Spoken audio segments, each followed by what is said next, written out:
Hello SPS astrology lovers, this is Shankar Pratap Singh and you are watching SPS astrology.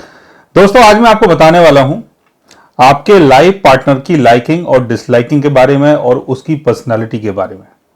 साथ में उसकी family कैसी होगी, फैमिली वाले कैसे होंगे और उनकी मदर का नेचर कैसा होगा, फादर का नेचर कैसा होगा। अगर इन सब चीजों को आपको समझना है तो आपको कुंडली के D9 चार्ट को समझना होगा, क्योंकि दो चीजें काम करती हैं हमारे साथ साथ। एक तो मटेरियल वर्ल्ड हो गया, दूसरा एस्ट्रो वर्ल्ड हो गया। मटेरियल वर्ल्ड वो जो सारी चीजें हमें दिखाई दे रही हैं, जैसे आपका D1 चार्ट, और जो एस्ट्रो वर्ल्ड है वो आपके D9 चार्ट से देखा जाता है कि आपका जो लाइफ पार्टनर है वो चीजों को कैसे एनालाइज करता है, कैसे चीजों को समझता है, कैसा उसका माइंड है, कैसा उसका परिवार है, परिवार वाले कैसे सोचते हैं चीजों के बारे में। ये सारी चीजें D9 चार्ट से पता चलती हैं, बिकॉज D9 चार्ट जो है वो हमारा एस्ट्रो वर्ल्ड है। तो D9 चार्ट को समझने के लिए आपको पहले 7th हाउस को समझना है, यानी अगर आपको अपने लाइफ पार्टनर के बारे में समझना है तो आपको D9 चार्ट के 7th हाउस को समझना है, क्योंकि D9 चार्ट का जो फर्स्ट हाउस होता है उसका संबंध आपसे होता है, जिसे हम स्वामशा बोलते हैं, और जो उसका 7th हाउस होता है उसका संबंध आपके लाइफ पार्टनर से होता है। तो फर्स्ट लाइफ पार्टनर के बारे में अगर आपको जानना है तो 7th house, second life partner के बारे में जानना है तो सेकंड हाउस, D9 चार्ट का सेकंड हाउस, और थर्ड लाइफ पार्टनर के बारे में जानना है तो 9th हाउस, और फोर्थ लाइफ पार्टनर के बारे में जानना है तो उसका 4th हाउस। अब बात यह आती है कि इतने लाइफ पार्टनर को लेकर हम क्या करेंगे। लेकिन बहुत सारे लोग ऐसे होते हैं जिनकी 2-2, 3-3, 4-4 शादियां होती हैं। तो अगर ऐसा कुछ है तो उसके लिए मैं आपको बता रहा हूं कि आपको कैसे देखना है। अगर पहले लाइफ पार्टनर के बारे में देखना है तो 7th हाउस को देखना है, दूसरे लाइफ पार्टनर के बारे में देखना है तो सेकंड हाउस को देखना है D9 चार्ट के, और वैसे ही आपको 9th हाउस और 4th हाउस को देखना है उसके बाद। तो इस तरीके से आप चीजों को समझ सकते हैं। अब इसमें बात यह आती है कि अगर हम पहले लाइफ पार्टनर की बात कर रहे हैं तो पहले लाइफ पार्टनर को हम कैसे समझ सकते हैं। देखिए, जैसे मैंने आपको बताया कि 7th हाउस आपका लाइफ पार्टनर है और उसकी पर्सनैलिटी है, क्योंकि 7th हाउस का संबंध आपके पार्टनर से होता है और उसकी लाइकिंग और डिसलाइकिंग से होता है, क्योंकि जैसी भी उसकी पर्सनालिटी होगी वैसा ही इंसान सोचेगा और वैसे इंसान करेगा। दूसरा, 8th हाउस जो है वो 7th हाउस से सेकंड अवे हो गया, यानी उनकी फैमिली।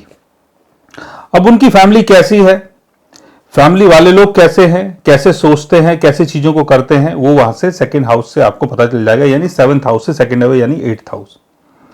दूसरा, उसके यंगर सिबलिंग्स कैसे हैं और वो कितना स्किलफुल पर्सन है, या कोई अगर फीमेल है तो वो कितनी चीजों को जानती है, कितनी चीजों को कर सकती है, क्या उसका स्किल है, उसके लिए आपको 9th हाउस को समझना होगा। दूसरा, अगर उनकी मदर के बारे में आपको जानना है तो उसके लिए 10th हाउस को समझना होगा। और वैसे ही अगर आपको उनके क्रिएटिव चीजों के बारे में जानना है तो उनके 11th हाउस को समझना होगा, यानी D9 चार्ट के 11th हाउस को समझना होगा, जो आपके लाइफ पार्टनर का 5th हाउस हो गया। Disease, fighting, litigation, court case, झगड़े के बारे में अगर जानना है आपको तो 12th हाउस को समझना होगा, यानी 12th हाउस जो है वो आपके लाइफ पार्टनर का 6th हाउस है। वैसे ही अगर 7th हाउस को जानना है, यानी आपको जानना है, तो 1st हाउस को समझना होगा, बिकॉज 7th हाउस यानी आपका पार्टनर और 1st हाउस मीन्स यू। अगर उनकी सीक्रेट चीजों को अंडरस्टैंड करना है, सीक्रेट चीजों के बारे में जानना है, तो उसके लिए 8th हाउस यानी 7th हाउस से 8th अवे, यानी आपका सेकंड हाउस, D9 चार्ट का जो सेकंड हाउस है, उससे आप उनकी सीक्रेट चीजों को समझ सकते हैं।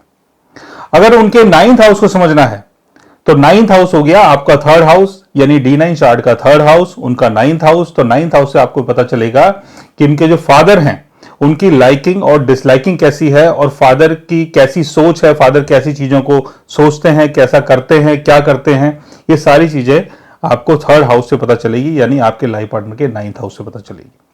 उनके करियर के बारे में जानना है तो जो आपका 4th हाउस है D9 चार्ट का, वो उनका करियर हो जाएगा। और के बारे में जानना है, बड़े भाई के बारे में जानना है, और उनके अगर नेटवर्क सर्कल को जानना है तो उसके लिए आपको 11th हाउस को समझना होगा, यानी आपके 5th हाउस को समझना होगा, D9 चार्ट के 5th हाउस को। उनके अगर 12th हाउस को समझना है, यानी आपका लाइफ पार्टनर चीजों को कैसे फंटासाइज करता है, उसका ड्रीम वर्ल्ड कैसा है, वो चीजों को कैसे सोचता है, तो उसके लिए आपको 6th हाउस को समझना होगा, यानी 7th हाउस से 12th अवे आपका 6th हाउस, यानी D9 चार्ट का 6th हाउस। तो इस तरीके से आप समझ सकते हैं कि ये जो आपका लाइफ पार्टनर है यानी फर्स्ट लाइफ पार्टनर है, उसकी लाइकिंग और डिसलाइकिंग कैसी होगी, उसकी फैमिली वाले कैसे होंगे, उसके दोस्त यार कैसे होंगे, उनकी मदर कैसी होगी, उनका करियर कैसा होगा, ये सारी चीज़ों को आप समझ सकते हैं। सेम इसी तरीके से आपको अगर सेकंड लाइफ पार्टनर के बारे में जानना है तो सेकंड लाइफ पार्टनर का भी बिल्कुल वही तरीका है कि आपको सेकंड हाउस को फर्स्ट हाउस मानना है उनका, और जो थर्ड हाउस है वो उनका सेकंड हाउस हो गया, और जो आपका फोर्थ हाउस है वो उनका थर्ड हाउस हो गया। सो गाइस, आज मैंने आपको बताया D9 चार्ट के बारे में कि D9 चार्ट के थ्रू हम अपने लाइफ पार्टनर की लाइकिंग और डिसलाइकिंग को कैसे समझ सकते हैं, हम अपने लाइफ पार्टनर के नेचर को कैसे समझ सकते हैं। अगर आप भी जानना चाहते हैं अपने D9 चार्ट के बारे में तो उसके लिए आप हमारे चैनल को सब्सक्राइब कर सकते हैं। और अगर आप हमसे बात करना चाहें, कंसल्ट करना चाहें, पर्सनली हमसे मिलना चाहें तो आप हमारी वेबसाइट के थ्रू, हमारे ऐप के थ्रू हमसे मिल भी सकते हैं, बात भी कर सकते हैं, और गाइज आप हमसे कंसल्ट भी कर सकते हैं। So guys, take care, love you all and good bye.